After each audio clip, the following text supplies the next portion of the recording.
जडेजा और कार्स के बीच हुई लड़ाई, बेन स्टोक्स ने आकर बीच बचाव कराई। लॉर्ड्स में माहौल पूरे तरीके से गरमाया।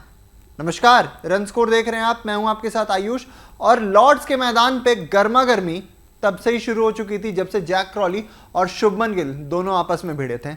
आपको याद होगा तीसरे दिन के अंत में जिस तरीके से जैक क्रॉली वहां पे समय वेस्ट करते हुए नजर आ रहे थे और शुभमन गिल उसके बाद कहीं ना कहीं वहां पे भड़कते हैं, उनसे कुछ तीखी बातचीत करते हैं। उसके बाद से लॉर्ड्स में जो चौथा दिन और पांचवा दिन रहा है पूरे तरीके से तनाव भरा रहा है।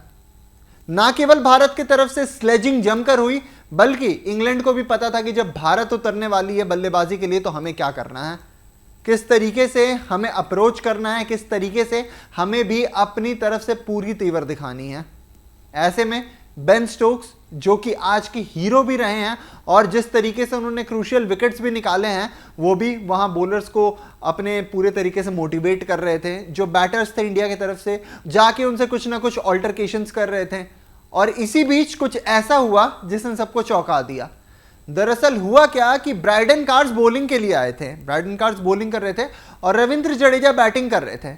रविंद्र जडेजा को बॉल मिलती है, वो अपनी पॉइंट की तरफ खेलने की कोशिश करते हैं, बॉल पॉइंट की तरफ जाती भी है। ऐसे में जडेजा जब अपने पहले रन के लिए भागते हैं तो आपको पता है कि जडेजा कितने फुर्तीले हैं और एक को दो में कन्वर्ट करना उन्हें बहुत अच्छी तरीके से आता है। जैसे ही जडेजा भागते हुए जाते हैं, ब्राइडन कार्स बीच में आ जाते हैं, दोनों के बीच टकराव होता है।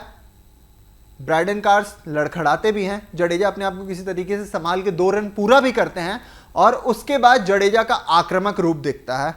जडेजा सीधे जाते हैं ब्राइडन कार्स की तरफ और जाके उनसे पूछते हैं कि जब मैं भाग रहा था तो आप मेरे रास्ते में क्यों आ गए, आप बीच में क्यों आए, आप माइंड गेम्स खेलने की जो कोशिश कर रहे हो वो ठीक है अपनी तरफ से, पर आप मुझे रन लेने से भी यहाँ पे दिक्कत डाल रहे हो, मेरे रन के बीच में भी आप खड़े हो जा रहे हो। तो ब्राइडन कार्स उस पर कहते हुए नजर आते हैं कि मैं बॉल की तरफ देख रहा था, मैं आपकी तरफ नहीं देख रहा था, वो गलती से हुआ जो भी हमारे बीच हुआ। पर जडेजा पूरे तरीके से फ्यूरियस नजर आए वहां पे, जडेजा पूरे तरीके से भड़के हुए नजर आए वहां पे और जडेजा के हर एक आव भाव से समझ आ रहा था कि भले भारत की उम्मीदें कम हो रही हैं पर सर रविंद्र जडेजा अब भी भारत को जीत की तरफ लेके जाना चाहते हैं।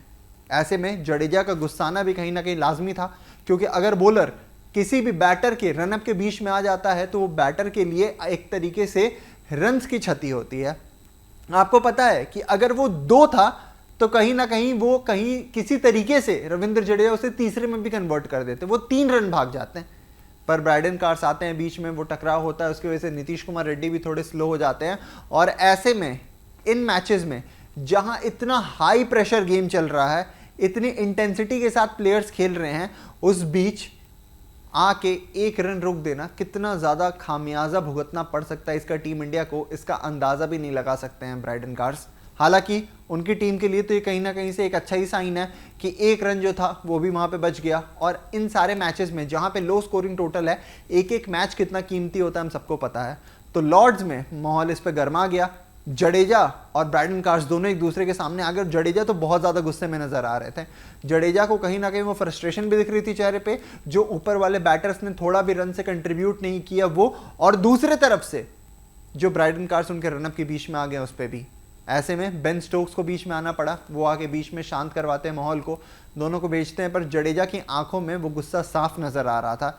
जडेजा उसके बाद भी हट नहीं रहे थे, वहाँ पे डटे रहे और कुछ सेकंड तक, लगभग आप लगा लीजिए 10, 15, 20 सेकंड तक उन दोनों के बीच तीखी बातचीत हुई। बेन स्टोक्स आए, बेन स्टोक्स ने दोनों को हटाया, पर जडेजा ये समझ चुके थे कि यहाँ से हर एक रन के लिए अब इसी तरीके से लड़ना पड़ेगा, हर एक रन के लिए बॉडी ऑन दी लाइन लगानी पड़ेगी। ऐसे में आपका क्या कुछ कहना है जडेजा की इस पारी को लेकर, जडेजा ने जिस तरीके से टीम इंडिया को संभाला है उसको लेकर, कमेंट सेक्शन में बताना मत भूलिएगा। और साथ ही में ये भी बताइएगा कि लॉर्ड्स टेस्ट में भारत से गलती कहाँ हो गई। वीडियो पसंद पड़ी हो तो वीडियो को अपने तमाम दोस्तों के साथ शेयर कीजिए, वीडियो पे अपनी राय भी साझा कीजिए जो भी आपके दिमाग में इस वक्त चल रहा है, और साथ ही में चैनल को सब्सक्राइब करना बिल्कुल भी मत भूलिएगा। अभी के लिए दीजिए हमें इजाज़त, शुक्रिया।